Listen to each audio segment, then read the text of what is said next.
Quitting a smoking and vaping habit is possible. This is my story on how I was able to do it a few years ago, and I hope that you can learn some things from this video and implement them into your journey as well.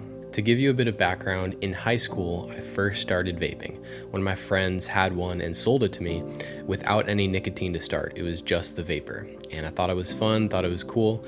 But when I started using the nicotine, it at first felt really weird. And I did not like the feelings that it gave me. But eventually down the road, it started to become more familiar. And as I enjoyed it more and more, it became this thing in my life that I never thought I would get addicted. But I was never able to quit. Time and time again, I would go and throw it out of my car window. I do not promote littering, by the way. That was a very bad idea. Throw it in the dumpster, whatever, get rid of everything. But the environment that I was in, the people that I was surrounded by, they had one too. And it was easy for me just to be like, hey, can I get a puff? And maybe they would offer, and it was so difficult just to say no. A few years down the road, here I am living by myself, basically with a roommate who had a job at the time who was never really there. And my girlfriend at the time, who was in Canada, I would message her back and forth because during this time, I really, really wanted to quit. I wanted to marry her. I wanted to have a family someday. And I was in this stage of my life where I really had to make this decision. I had to say no. And so I would text her, hey, I made it a day without vaping. And the feelings that I would get from making her proud at the end of the day felt so much better than any of the highs, any of the buzz that stuff would give me. Just the feelings of making her proud and making God proud that I made the right choice. It just felt so good, so much better than anything that stuff could give me. But fast forward a couple years down the road, and here I am again at a crossroads. I'm having a hard time at my job and really struggling financially and just feeling super stressed and just feeling super down. And, I got to this breaking point, and instead of going and finding comfort and joy in the Word and in God, I went back to this former thing, this thing that I used to find that pleasure in. Went down to the gas station, bought one for, $50. The gas station worker looks at me and says, "There it goes, money gone in the wind." And at the time, it was not funny at all, but looking back on it, he was just cracking a joke because it's so darn expensive. But for me, it was a lot of money. And making this choice, I thought was going to help better my life. But there it was, 6 months down the road again. And I was trying to quit. And I just struggled so much.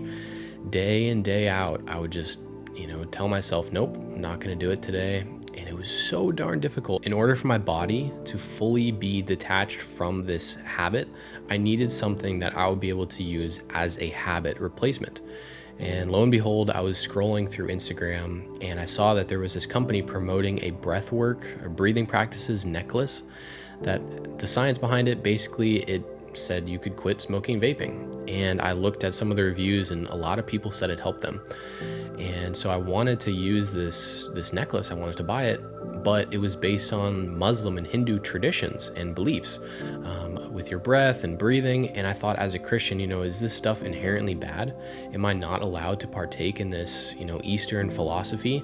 But I looked at some of the modern science, some of the things that were written about it, the articles and the stories of how literally slowing down your exhale can activate the parasympathetic nervous system, which lowers your blood pressure, decreases cortisol, and gives you that similar calm feeling.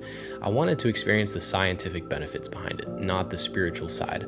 However, being a Christian, I wanted something that I would be able to use to display my faith, possibly making it into a cross necklace.